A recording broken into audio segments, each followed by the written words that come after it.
Hi കൂട്ടുകാരെ, പുതിയൊരു വീഡിയോയിലേക്ക് എല്ലാവർക്കും സ്വാഗതം. അങ്ങനെ ഇനി സുശീല സെല്ലിൽ അടക്കപ്പെടേണ്ടി കേട്ടോ. സുശീലക്കുള്ള ശിക്ഷ കിട്ടി തുടങ്ങി. സുശീലയാണെങ്കിൽ തൻ്റെ മക്കളൊക്കെ കെഞ്ചി വിളിച്ചു നോക്കും, സാറുമാരെ എൻ്റെ സോനമോൾക്കൊന്ന് വിളിക്കുകയെന്ന് പറയണേ. അങ്ങനെ ഈ സാറ് അവരുടെ ആ ഒരു കരച്ചിലും കാര്യങ്ങളൊക്കെ കാണുമ്പോൾ സോനയ്ക്ക് വിളിക്കുകയാണ് കേട്ടോ. ഈ സമയം ഇത് പോലീസ് സ്റ്റേഷനിൽ നിന്നാണ്. ആരാണ് ഈ സോനയുടെ കയ്യിലൊന്ന് കൊടുക്കുമോ? അത് കേട്ടോടുന്ന് ശരി കൊടുക്കാമെന്ന് പറയണേ കേട്ടോ. അങ്ങനെ ഈ സമയം സോന ആരാണ്? സോന അമ്മയാണ് എന്ന് പറഞ്ഞു. മോളെ, ഇത് നിൻ്റെ അമ്മയാടി, നീ എങ്ങനെയെങ്കിലും എന്നെ രക്ഷിക്കടി, ഞാൻ നിൻ്റെ അമ്മയാടി. അപ്പോഴേക്കും ഷ്യാം അവിടെ എത്തിയിരിക്കുന്നു കേട്ടോ. ഷ്യാമിനെ കണ്ടപാടെ പേടിച്ച് വിറങ്ങലിച്ച് നിൽക്കുകയാണ് സോന. അപ്പോൾ സുശീല, എന്താടി മോളെ നീ മിണ്ടാത്ത്? എടി, ഞാൻ നിൻ്റെ അമ്മയാടി, എങ്ങനെയെങ്കിലും നീ എന്നെ രക്ഷിക്കടി, നിനക്ക് വേണ്ടി ഒരുപാട് ക്രൂരതകൾ ഈ അമ്മ ചെയ്തിട്ടുണ്ട്, ഒരുപാട് നല്ല പ്രവൃത്തികളും ചെയ്തിട്ടുണ്ട്. ഈ അമ്മ ജീവിച്ചത് നിനക്ക് വേണ്ടിയാണ്, നീ അതൊന്നും മറക്കരുത് സോനെ, എങ്ങനെയെങ്കിലും നീ എന്നെ ഇവിടെ നിന്നും പുറത്തിറക്കിയെന്ന് പറയണേട്ടോ. ഇതേ സമയം ഇത് കേട്ടപാടെ സോനയോട് ഷ്യാമു പറയണേ, നീ ചെയ്യാത്ത തെറ്റിൻ്റെ പേരിൽ, നിൻ്റെ അമ്മ ചെയ്തതിൻ്റെ പേരിൽ, നിന്നെ ഗ്യാസ് തുറന്നിട്ട് അനുച്ഛിച്ച് കൊല്ലാൻ നോക്കി എന്ന് പറഞ്ഞതിൻ്റെ പേരിൽ നീ എന്തുമാത്രം ആ പാവ സ്ത്രീയെ ഉപദ്രവിച്ചു, എന്തെല്ലാം നീ ചെയ്ത് കൂട്ടി. നിനക്ക് അവർ ചെയ്ത ഒരു കാര്യത്തെക്കുറിച്ചും നീ ചിന്തിച്ചില്ലല്ലോ. നീ നിൻ്റെ അമ്മയുടെ പോലെയല്ല. അപ്പോൾ ഇത് സുശീല കേൾക്കണം കേട്ടോ. ഇവിടെ തന്നെ ഇന്ദ്രേട്ട, സോറി ഷ്യാമേട്ട, ഒന്നും മിണ്ടാതിരിക്കുക. അപ്പോൾ ഷ്യാമു പറയണേ, ഞാനങ്ങനെ മിണ്ടാതിരിക്കില്ല. ഇത്രയും നാളും നീ ചെയ്യുന്നത്, നിന്റെ തള്ള ചെയ്യുന്ന പ്രവൃത്തിയും കണ്ട് ഞാൻ മിണ്ടാതെ ഇരുന്നിട്ടേ ഉള്ളൂടി. അതുകൊണ്ട് തന്നെ എൻ്റെ കുഞ്ഞും നീയും അന്ന് അപകടത്തിലായിരുന്നു. അപകടത്തിലായെന്ന് എന്നെ സംബന്ധിച്ച് വലിയ കാര്യമൊന്നുമല്ല, കാരണം നീ നിൻ്റെ അമ്മയുടെ അതേ തൊഴിലാണ് എടുക്കുന്നത്. അതുകൊണ്ട് തന്നെ നിനക്കൊരു മാറ്റമില്ല. അപ്പോൾ ഉടൻ തന്നെ ഇത് കേട്ട ഉടൻ തന്നെ സുശീല പറയണ, അവന് ഇത്ര നല്ലവനൊന്നല്ല എന്ന് നീ പറഞ്ഞു കൊടുക്ക് സോനെ, അവന് മദാമയും കൊണ്ട്. അപ്പോൾ ഇത് ലൗഡിലിട്ടിട്ടുണ്ടാവും കേട്ടോ. അപ്പോൾ ഉടൻ തന്നെ ഷ്യാമ പറയണേ, ഞാൻ നല്ലവനല്ല എന്നുള്ളതിന് ഞാൻ പല പ്രവൃത്തികളും ചെയ്തിട്ടുണ്ട്. പക്ഷേ ഇപ്പം നിങ്ങളുടെ മകൾ എന്നെ എൻ്റെ ജീവിതത്തിലോട്ട് കൈപിടിച്ച് കയറ്റിയത് മുതൽ ഞാനൊരു പ്രവൃത്തിയും ഒരു തെറ്റും ഇവളോട് ചെയ്തിട്ടില്ലല്ലോ. നിങ്ങളുടെ മകൾ ഇത്ര നല്ല പ്രവൃത്തിയുള്ളവളൊന്നല്ല, നല്ല സ്വഭാവക്കാരി ഒന്നല്ലോ. എന്നെ കല്യാണം കഴിക്കുന്നതിന് മുന്നേ എന്തെല്ലാം പ്രശ്നങ്ങൾ നിങ്ങളുടെ മകളും ചെയ്ത് കൂട്ടിക്കണേ. എന്നെ കല്യാണം കഴിച്ചതിന് ശേഷം എന്തെല്ലാം ചെയ്ത് കൂട്ടിക്കണേ.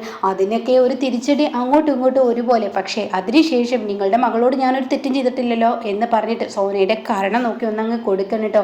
എന്നിട്ട് പറയണേ, ഇവരെ പോലെ വൃത്തികെട്ട സ്ത്രീയെ രക്ഷിക്കാൻ നീ ഇവിടെ നിന്നും ഇറങ്ങിയിട്ടുണ്ടെങ്കിൽ ഷ്യാമിൻ്റെ പിന്നെ ജീവിതത്തിൽ നീ എന്നൊരു വ്യക്തിയില്ല, അതോടുകൂടി നിന്നെ ഞാൻ ഡിവേഴ്സ് ചെയ്യുമെന്ന് പറയുന്നത് കേട്ടോ. സോനയാണെങ്കിലോ ആകെ ഭയന്ന് പോവാണ്. ഇതോടുകൂടി സുശീലയുടെ ചെകിട്ടത്തടിച്ച പോലെ. എന്നിട്ട് പറയണേ, അതെ, എനിക്കൊപ്പം എൻ്റെ ഭാര്യ എൻ്റെ കുഞ്ഞിൻ്റെ അമ്മയെ നോക്കി നല്ലവളായി നിൽക്കാൻ പറ്റുമെങ്കിൽ മാത്രം നീ ഇവിടെ നിൽക്കുക. ഇതുപോലെ ഒരു വൃത്തികെട്ട സ്ത്രീയെ സംരക്ഷിച്ച് എൻ്റെ വീട്ടിലോട്ട് കൊണ്ടുവന്നിട്ടുണ്ടെങ്കിൽ തീർച്ചയായും അതിനൊരു ശിക്ഷയുണ്ടാവും. തീർച്ചയായും എൻ്റെ വീട്ടിലോട്ട് നീ കൊണ്ടുവന്നാൽ പിന്നീട് വരാൻ പോകുന്നത് എന്താണെന്നറിയോ? ഇവർ ഇപ്പോൾ അനുചേച്ചിക്കും പ്രതിഭയ്ക്കും ചെയ്തതുപോലെ തന്നെ എൻ്റെ കുഞ്ഞോ അല്ലെങ്കിൽ നീയോ എന്തെങ്കിലും ഒരു അപകടത്തിൽപ്പെട്ട് മരിക്കും. ഇവർക്ക് പ്രതികാരമാണ്. ആ പ്രതികാരത്തിന് മുന്നിൽ മറ്റുള്ളവരുണ്ടോ ഇല്ലേ എന്നൊന്നും ഇവർ ചിന്തിക്കുന്നില്ല. ഇവർ തിരിച്ചടിക്കുകയാണ് ചെയ്യുന്നത്. ആ തിരിച്ചടിക്ക് പലതും സംഭവിക്കും.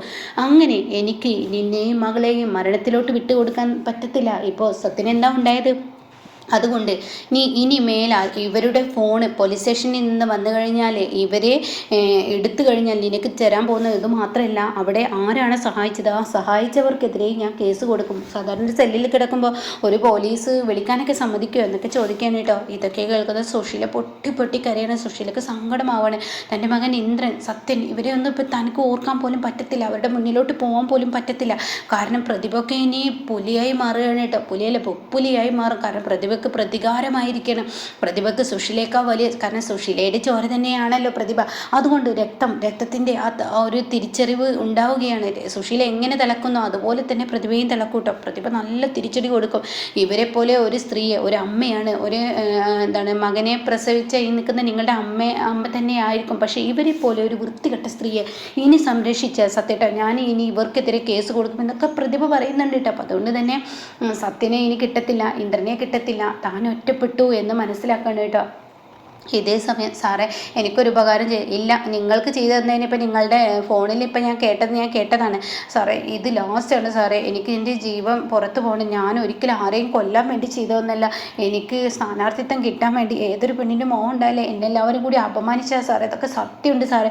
അതുകൊണ്ട് എനിക്ക് ഒരാൾക്കും കൂടി ഒന്ന് വിളിക്കണമെന്ന് പറയട്ടെ. അങ്ങനെ ഹർഷയ്ക്ക് വിളിച്ച കഥയെക്കുറിച്ച് ഞാൻ പറഞ്ഞല്ലോ. അങ്ങനെ ഹർഷയ്ക്ക് വിളിക്കാൻ കേട്ടോ. ഹർഷയോട് പറയുന്നുണ്ട് നീ എന്നെ രക്ഷിക്കാൻ വരണമെന്ന് പറയുന്നുണ്ട്. ഇതേ സമയം ഹർഷ പറയണേ എനിക്ക് പറ്റത്തില്ല എന്ന് പറയട്ടോ. അപ്പം ഈ സമയം ഹർഷ രക്ഷിക്കാൻ വന്നിട്ടില്ലെങ്കിൽ ഹർഷ നിൻ്റെ പേരും കൂടി ഞാൻ വെളിപ്പെടുത്തുമെന്ന് പറയണം കേട്ടോ.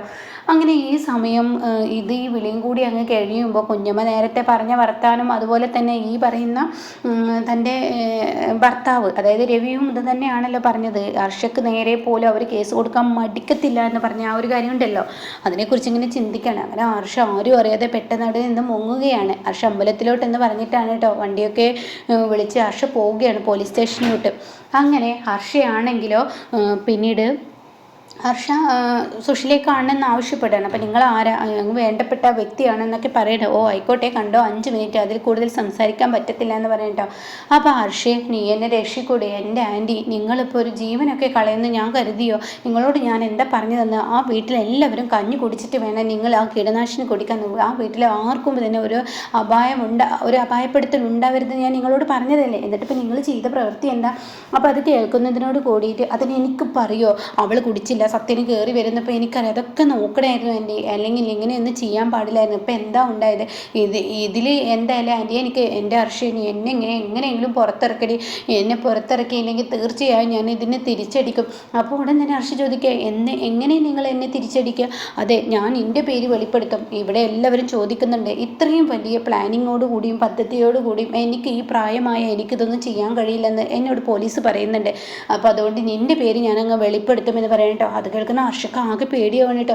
ദേ സുശീലാൻറ്റി ഇങ്ങനെ ക്രൂരത എന്നോട് വേണ്ട. പിന്നെ നീ പറഞ്ഞത് പ്രകാരമല്ലേ ഞാനിത് ചെയ്തത്, ഞാൻ കളിക്കുന്ന തീക്കളിയാണെന്ന് പലവട്ടം നിന്നോട് ഞാൻ പറഞ്ഞപ്പോഴും എന്നോട് നീ എന്താ പറഞ്ഞത് അതിനനുസരിച്ച് ഞാൻ ചെയ്തു. എന്നെ നീ രക്ഷിച്ചില്ലെങ്കിൽ തീർച്ചയായും നിന്നെ ഞാൻ പോലീസ് സ്റ്റേഷനിലോട്ട് കയറ്റും. എനിക്കും നിനക്കും ഒപ്പം പോലീസ് സ്റ്റേഷനിൽ പോയി കിടക്കാം. ഇത് കേൾക്കുന്ന ഹർഷ ആകെ പെട്ടുപോവാണ് കേട്ടോ.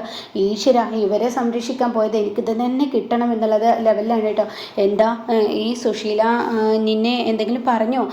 നിന്നെ ഭീഷണിപ്പെടുത്താണ്. അപ്പോൾ തന്നെ പിന്നെ നിങ്ങളെന്നെ ഭീഷണിപ്പെടുത്തില്ല. പിന്നെ സുശീലക്ക് ആരാ ഉള്ളത്? സുശീലയുടെ 3 മക്കളും സുശീലയെ കൈയൊഴിഞ്ഞു. 3 മക്കൾക്കും തിരിച്ചടി കിട്ടി. എൻ്റെ ആൻറ്റി നിങ്ങളുടെ അടുത്തല്ലേ തെറ്റ്, നിങ്ങളല്ലേ ഇപ്പോൾ ഇവിടെ തെറ്റ് ചെയ്തത്? ആൻറ്റിയോട് ഞാൻ പറഞ്ഞതല്ലേ ഇങ്ങനെ വിഷം കഴിക്കുമ്പോൾ അതിലൊരാളും അകപ്പെടരുതെന്ന്. ആൻറ്റി മാത്രമല്ലേ അകപ്പെടാൻ വന്നത്. ഇപ്പോൾ ഒരു കുഞ്ഞിൻ്റെ ജീവനൊക്കെ കൊലക്കുറ്റം അല്ല ആൻറ്റി ചെയ്തിരിക്കുന്നത്. അതൊക്കെ കേൾക്കുന്ന സുശീല പറയാണ് എനിക്ക് ഈ കീടനാശിനി കുടിച്ച് എങ്ങനെയൊക്കെ ഉണ്ടാവും എന്നുള്ളത് എനിക്കൊന്നും അറിയില്ലായിരുന്നു. നീ പറഞ്ഞത് പ്രകാരം ഞാനങ്ങ് ചെയ്യുമോ?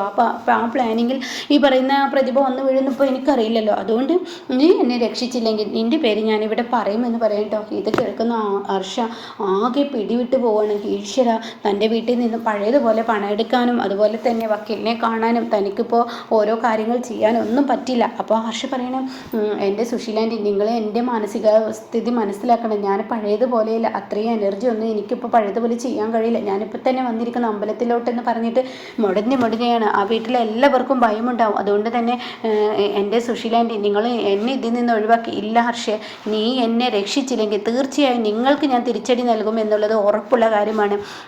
കാരണം നീ എന്നെ രക്ഷിക്കണം. നീ എന്നെ രക്ഷിച്ചിട്ടില്ലെങ്കിൽ നീ പറഞ്ഞതുപോലെയാണ് ഞാനിതൊക്കെ ചെയ്തത് എന്നുള്ള എല്ലാവർക്കും മുന്നിലാണെങ്കിൽ വെളിപ്പെടുത്തുമെന്ന് പറയുമ്പോൾ ഓ നിങ്ങളെന്നെ ഭീഷണിപ്പെടുത്തുകയാണ് അല്ലേ എന്ന് പറഞ്ഞിട്ട് ഹർഷ പറയുന്നുണ്ട് പഴയതുപോലെ പണം എൻ്റെ കയ്യിലില്ല, ഒരു വക്കീലിനെ ഏൽപ്പിക്കാൻ എനിക്ക് പറ്റത്തില്ല. എന്നെ ഹർഷയാണ് ഇതിന് പിറകിൽ കഴിച്ചതെന്ന് റിവേട്ട അറിഞ്ഞു കഴിഞ്ഞാൽ റിവേട്ട തീർച്ചയായും എനിക്ക് ശിക്ഷ നൽകും. അത് കേൾക്കുന്നതിനോടുകൂടി ഉടൻ തന്നെ ഹർഷയോട് പറയാണ് നീ നിൻ്റെ ഇഷ്ടം പോലെ എന്താ ചെയ്തോ, നീ എന്നെ രക്ഷിക്കില്ലെങ്കിൽ വേണ്ട. സുശീല ജയിലിൽ കിടക്കാനും തയ്യാറാണ്. സുശീലക്ക് ഇതൊന്നും ഒരു പുത്രിയല്ല. സുശീലയെ കൊലക്കുറ്റത്തിന് ഇപ്പോൾ തൂക്കിക്കൊല്ലൊന്നുമില്ലല്ലോ. അതിന് മാത്രം കൊലക്കുറ്റമൊന്നും സുശീല ചെയ്തിട്ടില്ലല്ലോ. കയ്യബദ്ധമല്ലേ, എല്ലാവർക്കും ഒരു കയ്യബദ്ധം സംഭവിക്കില്ല. അതിലിപ്പോൾ വന്ന് പ്രതിയായത് ഇപ്പോൾ അവളാണെന്നുള്ളതിന് എന്താ തെറ്റ്? ഞാൻ അപ്പോഴും എൻ്റെ ജീവൻ കളയാനാണ് ഞാൻ നോക്കിയത്. എനിക്ക് കുടിച്ചു വിഷം ആ വിഷയത്തിൽ സത്യനും പ്രതിഭയും വന്നു വീണു. ഇതൊക്കെ ഞാൻ കോടതിയിൽ എങ്ങനെയെങ്കിലും എന്തെങ്കിലുമൊക്കെ ചെയ്തോളാം എന്നൊക്കെ പറഞ്ഞിട്ട് എന്തായാലും ഇതിനെല്ലാം എനിക്ക് സമ്മർദ്ദം നൽകിയത് നീയാണെന്ന് ഞാനങ്ങ് പറയും, അതോടുകൂടി നീയും അകത്താവും, പിന്നീട് നിന്റെ കാര്യം പറയാനില്ലല്ലോ. അങ്ങനെ അർഷക്ക് ഭ്രാന്ത് പിടിക്കുകയാണ്. അപ്പോൾ അർഷ പറയണേ, നിങ്ങളെപ്പോലെ ഒരു വൃത്തികെട്ട സ്ത്രീക്ക് ഒരു ഉപകാരം ചെയ്തപ്പോൾ അപ്പോൾ അത് ഉപദ്രവമായി തന്നെ നിങ്ങളെനിക്ക് തിരിച്ചടിച്ചൂലേ, നിങ്ങൾക്ക് സഹായം ചെയ്ത ഇത് തന്നെയാണ് ഉണ്ടാവാൻ പോകുന്നത്. ഇപ്പം എനിക്ക് മനസ്സിലായി, ഒരിക്കലും ഞാൻ നിങ്ങളെ രക്ഷിക്കാൻ വേണ്ടി ചെയ്തതല്ല, നിങ്ങളെ ശിക്ഷിക്കാൻ വേണ്ടി തന്നെ ഞാൻ ചെയ്തതാണ്. നിങ്ങൾക്കിതിന് തിരിച്ചടി ഉണ്ടാവും എന്ന് പ്രതീക്ഷിച്ചുകൊണ്ട് തന്നെയാണ് ഞാനിത് ചെയ്തത്. നിങ്ങൾ ഒരുപക്ഷെ ആ മരുന്ന് കുടിച്ചാൽ, ഒരുപക്ഷെ പ്രഷറും കാര്യങ്ങളൊക്കെ ഉള്ള ആളായതുകൊണ്ട് തന്നെ ആരോടും പറയാതെ കിടന്നതാൽ നിങ്ങൾക്ക് പിന്നീട് നിങ്ങൾ മരണത്തോട് മല്ലടിക്കുന്ന ആ ഒരു രംഗമായിരുന്നു നിങ്ങളിൽ ഉണ്ടായത്. പക്ഷെ സത്യൻ എന്ന് പറയുന്ന വ്യക്തി വന്നതുകൊണ്ട് മാത്രമാണ് നിങ്ങൾ രക്ഷപ്പെട്ടത്. അല്ല എങ്കിൽ നിങ്ങൾ ചെയ്ത പാപത്തിന്, അതായത് നിങ്ങൾക്കൊരു കാലത്ത് ഞാൻ ഇതുപോലെ എല്ലാം ചെയ്തു തന്നിട്ടും നിങ്ങൾ എന്താ എന്നോട് കാണിച്ചത്? നിങ്ങൾ കാണിച്ചത് എന്നോട് എനിക്ക് കുഴഞ്ഞു കിടന്നപ്പോൾ നിങ്ങൾ എന്നെ ഒന്ന് വന്ന് നോക്കുകയോ ഒന്നും ചെയ്തില്ല. എന്നാൽ അനുപമയാണ് എന്നെ വന്ന് നോക്കിയത്. നിങ്ങൾക്കൊരു മരണമാണ് ഞാൻ നിങ്ങൾക്ക് ശിക്ഷ വിധിച്ചിരുന്നത്, പക്ഷേ ആ മരണത്തെ രക്ഷിക്കാൻ നിങ്ങളുടെ മകൻ വന്നതുകൊണ്ടാണ്. ഇനി ഇങ്ങനെ ഒരു പെണ്ണായിരുന്നു അല്ലേ, അപ്പം നീ എന്നെ കുറിക്കാൻ നോക്കിയതല്ലേ ഹർഷ? അതെ, തീർച്ചയായും. എന്നാൽ നീ ഒരു കാര്യം ഉറപ്പിച്ചോ, ഞാനിവിടെ ഏമാമാരോട് പറയാൻ പോവാണ്, ഇവിടുത്തെ പോലീസുകാരോട് പറയും നീ പറഞ്ഞിട്ടാണ് ഞാൻ ഇതെല്ലാം ചെയ്തതെന്ന്. അത് കേൾക്കുന്ന ഹർഷ ആകെ പെട്ടു പോകണം കേട്ടോ.